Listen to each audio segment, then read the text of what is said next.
Genellikle kelimeler duygularla eşleşmez ve yüz, bir kişinin gerçekte ne hissettiğini ele verir. Sosyal anksiyete bozukluğundan muzdaripseniz, yüz ifadelerine dikkat etmekte zorlanabilirsiniz. Göz temasında sorun yaşayabilir ya da daha çok olumsuz ifadelere takılırsınız. Yüz ifadelerini iyi okuyabilmeniz için, ifadelerin anlamını en doğru şekilde bilmeniz gerekiyor. Aristoteles insanlarda, çekirdek duygu listesi olarak, 14 duygusal ifade olduğunu savunmuştu. Robert Plutchik duygu çarkında, renklerin tonları şeklinde sunduğu modelde, sevinç, üzüntü, güven, iğrenme, korku, öfke, sürpriz ve beklenti olmak üzere 8 temel duygu olduğunu öne sürdü. Duygular, farklı tonlar oluşturmak için karıştırılan renkler gibi, farklı duygular oluşturmak için birleştirilebilir. Örneğin, beklenti ve sevinç iyimserlik oluşturmak için birleşirken, korku ve şaşkınlık birlikte, huşuyu tarif edebilir. Sevinç ve güven gibi temel duygular, sevgi yaratmak için birleştirilebilir. Psikolog Paul Ekman, tüm kültürlerde evrensel olarak deneyimlendiğini öne sürdüğü 7 temel duygu tanımladı.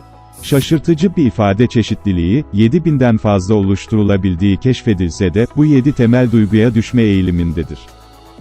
Şaşkınlık, korku, iğrenme, küçümseme, öfke, üzüntü, mutluluk diye sıraladığı bu 7 yüz ifadesinin, kültürel durumlardan bağımsız, evrensel olduğunu, kör insanlarda bile bu evrensel duyguların aynı şekilde belirdiğini açıklar. Ekman, daha sonra listesine başka duygular ekledi, ancak 7 temel duygudan farklı olarak bunların hepsinin mutlaka yüz ifadeleriyle kodlanamayacağını açıkladı. %1 gülümseme, rahat bir duruş şeklindeki beden dili, neşeli bir ses tonuyla ifade edilebilir. Araştırmalar, mutluluğun hem fiziksel hem de zihinsel sağlıkta rol oynayabileceği fikrini desteklemiş, ömrün uzaması gibi çeşitli sonuçlarla ilişkilendirmiştir. Ağlama, rehavet, sessizlik, soyutlanma, keyifsizlik gibi çeşitli şekillerde ifade edilebilir. Bazı durumlarda, insanlar depresyona dönüşebilecek uzun süreli ve şiddetli üzüntü dönemleri yaşayabilirler. Bir korku durumuyla karşılaştığınızda, kaslarınız gerginleşir, kalp atış hızınız ve solunumunuz artar, zihniniz daha uyanık hale gelir ve vücudunuzu, tehlikeden kaçmaya, ayakta durmaya ve savaşmaya hazırlar. Daha fazla açılan gözler, çeneyi büzmek gibi yüz ifadeleri, sakınma, irkilme gibi beden dili, hızlı solunum ve kalp atışı gibi fizyolojik reaksiyonlar biçiminde görülür. Burnu büzme ve dudağı kıvırma, tiksinmeye neden olan nesneden uzaklaşma, kusma veya öğürme şeklinde reaksiyonlara neden olur. Kan, çürüme ve ölüm de tiksinti tepkisini tetikleyebilir. Bu, vücudun bulaşıcı hastalık taşıyabilecek şeylerden kaçınmanın yolu olabilir. İnsanlar ayrıca, başkalarının tatsız, ahlaksız veya kötü davranışlarda bulunduklarını gözlemlediklerinde ahlaki tiksinti yaşayabilirler. Çatık kaşlar, dik bakışlar gibi yüz ifadeleri, sert bir duruş ya da geri dönme gibi bedensel, kabaca konuşma biçimi ve bağırmak gibi ses tonu, terleme ya da kızarma şeklinde fizyolojik tepkiler, nesnelere vurmak, nesneleri savurmak gibi agresif davranışlar. Kontrolsüz öfke hızla saldırganlığa, istismara veya şiddete dönüşebilir. Denetlenmeyen öfke, rasyonel kararlar vermeyi zorlaştırabilir ve hatta fiziksel sağlığınızı bile etkileyebilir. Kaşları kaldırmak, gözleri açmak, açık ağız gibi ifadeler, hoplama, zıplama gibi reaksiyonlar, çığlık ya da bağırmak ile durum ifade edilebilir. Araştırmalar, insanların şaşırtıcı olaylar karşısında, farkındalık eğiliminin daha fazla olduğunu göstermiştir. Bu yüzden, haberlerde şaşırtıcı ve olağan dışı olaylar, hafızada diğerlerinden daha fazla göze çarpma eğilimindedir. Araştırmalar ayrıca insanların şaşırtıcı bilgilerden daha fazla şey öğrendiklerini buldu. Genellikle, dudağın sağ tarafının yukarı doğru bükülmesiyle belirir. Gözün kısılması ifadeyi güçlendirir. Bununla birlikte, duyguları ifade etme biçimimizde önemli kültürel farklılıklar vardır.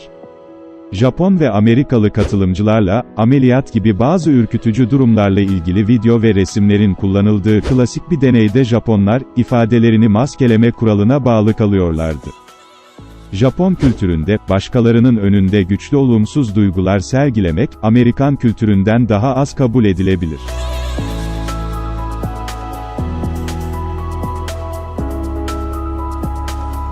Paul Ekman'ın çalışması mikro ifadeler, insan yüzünde beliren bu ifadelerin, istemsiz bir şekilde her zaman belirmesidir. İnsanın duygularını yansıtan ifadeler, bastırmaya çalışmanız durumunda bile, istemsiz ve küçük bir ayrıntı şeklinde belirir. Çok kısa anlarla, seri bir şekilde meydana gelen, bu mikro ifadeler, sıradan gözlemci için neredeyse ayırt edilemez. Özellikle suçlu-suçsuz ayrımı olmak üzere, çeşitli kurumlarda da başvurulan bu yöntemi uygulayabilmek, ifadeleri tanımak ve pratik gerektirir. Birisi hakkında bir çıkarıma kapıldığınız anlar, bu mikro ifadelerin sonucu olabilir. İçgüdülerinizi görmezden gelmeyin.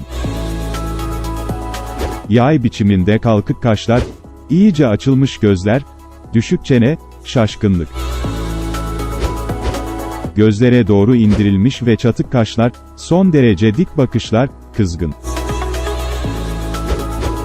İç köşelerde başlayan doğrusal kaşlar, ağız köşelerinin aşağı doğru sarkması, üzüntü. Kırışık göz kenarları, gülen gözler, ağız köşelerinin kalkması, mutluluk.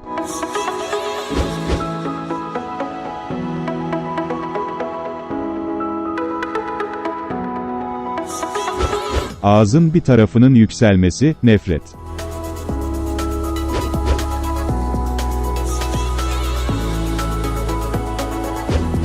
Dudak ısırmak, kaygı.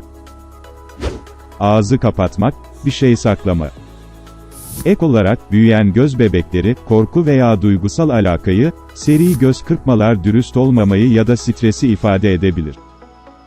Bunlar, konuşma sırasında gördüğünüz yüz ifadelerini ve ne anlama geldiğini düşünmenize yardımcı olacak birkaç ipucudur. İfadeleri okumakta zorlanmanız, daha fazla uygulamaya ihtiyacınız olduğu anlamına gelir.